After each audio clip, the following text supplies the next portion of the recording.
So what's going on, everyone? Good evening and welcome back to another video. In this video we're going to do an overview of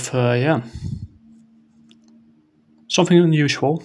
Simpsons Special Collector's Edition issue 1 from 1993. That ironically was originally it was only available through basically buying some candy bars or something. After that it also got a newsstand edition, etc. and a lot of other stuff. So for those of you who don't know how I do these types of videos, I usually go through, let's say, a tale from the past like this, from the 60s all the way to 2011. And it could be an American comic like this, an indie comic, manga, or European comic, or in the case of a more recent story, we go from 2011 till present day. This falls right into the first category. How we basically do these types of videos, we usually go to who the team is, the writer, the artist, etc., the colors. In case of a full-on review, we give a quick breakdown. In this case, since it's multiple stories, only the first one being absolutely sometimes something is so accurate that you need a moment to appreciate it. And in the case of full-on review, we do a quick breakdown after the synopsis, and after that we put all the plus and the minus against each other and give final score from let's say 10 out of 100 till 1 out of 100. So pretty average rating. You know the drill already. Of course, there might be some things that you might disagree with me about. If that's the case, hey, no problem, totally fine.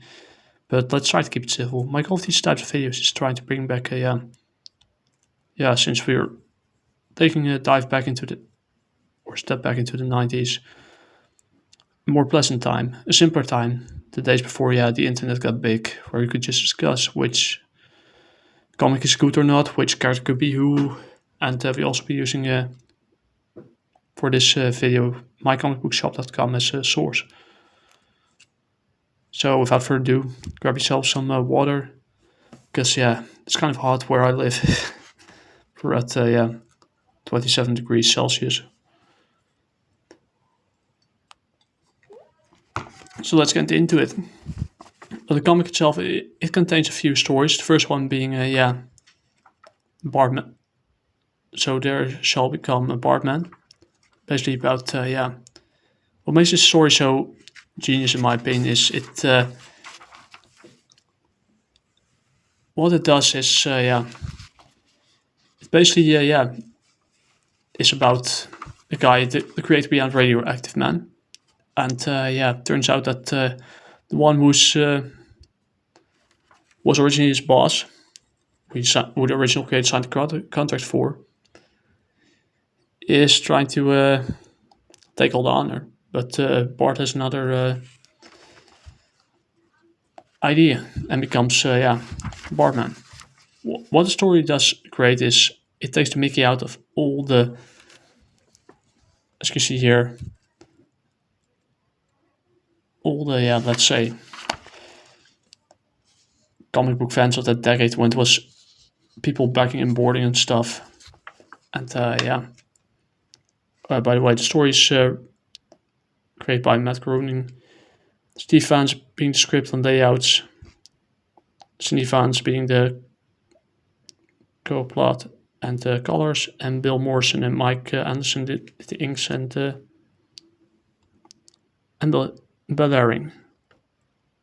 embellishing. Gee, this video is unscripted. So it takes the Mickey out of all. As you can see here, featured at the convention will be Arnold Leach, the man behind Radioactive Man.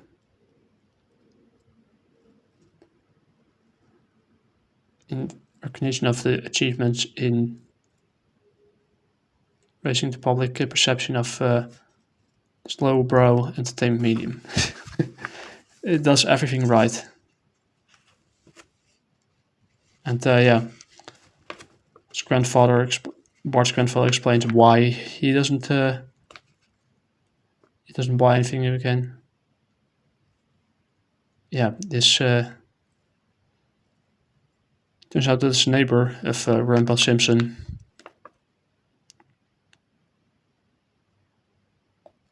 is actually Morty Man, the original creator. But what Morty Man did, and that's something that happens quite often in American comics, and when people, Alan Moore knows everything about it, when people sign a contract with a publisher that for the creators, often what it means is, yeah, that the creator, their creations, their characters, etc., will become a property. In the case of the DC comics back in the day, I don't know if it's still the case or not.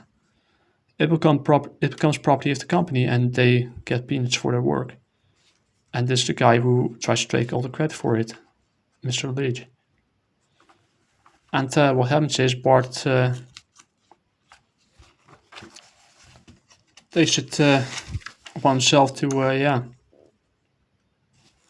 become his own superhero. Basically taking the Mickey out of all the superhero stuff and cape slap that we know. Today, what happens is Bart face off against Mr. Leach. And yeah, or Mr. Leach. Kind of ironic that this is his name. And yeah, the man that he stole it from. But yeah, this time, I thought you were dead. Well, I might as well be. For all you gave, I gave you Radioactive Man the foundation of your whole company, and you tossed me aside. You fired me off my own strip. You got the merchandising, the royalties, the movies. I don't care about that. I'll ask is that you spare Radioactive Man, don't kill my creation. According to the contract you signed, and there you have it. All those years ago, Buffalo Comics created Radioactive Man. If you are stupid enough to sign away all your rights, that's your problem. And that's often what happens. You sign the right to your characters, and like I said, guys like Alan Moore are still pissed about it. And yeah.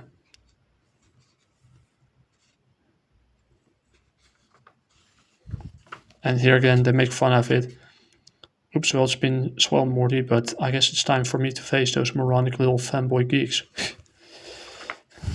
I love how brutally accurate this is. But Bartman, aka Bart, has everything recorded on his little tape recorder and threatens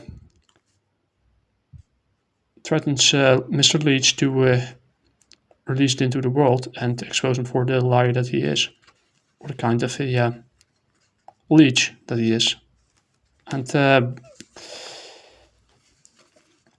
eventually, the return after the death, there'll be the return of Radioactive Man by the only one only creator, the original creator, Morty Man. So all ends well. And if happy fan, and with the question, who was that masked man? From Pal, Morty Man. So yeah, you see it. Bart is often portrayed as an idiot, but he's actually this what he did here was actually is he's not as that stupid as he looks. What he used to be. Nowadays, the Simpsons are not that relevant anymore, and they are basically milking every single drop out of it and it's already dried up. There's some other stories in it, like Bring Me El Barto, some adventure with Maggie, and yeah,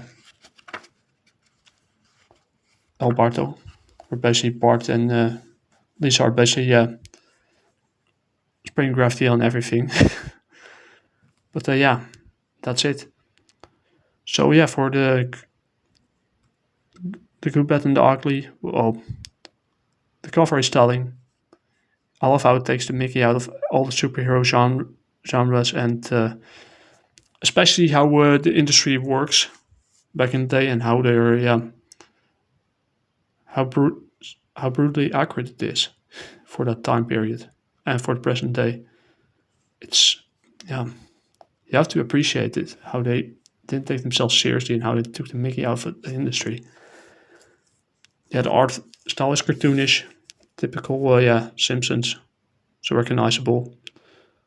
Like I said, it used to be good like this, but it no longer is. That time has passed after the first few seasons, and yeah, but you have to appreciate how incredibly accurate it is. So yeah, final score. I scored it 75 out of 100. The first story was the highlight, absolutely. The second and the third, yeah, nice side character stories, but nothing that has anything to the genius of the first one. That's got a good ending in the end. And yeah, Joseph Bart's actually a pretty smart chap. Anyways, that's it for this video. It's already at the 11-minute mark. And I see you guys in the next one. Ciao.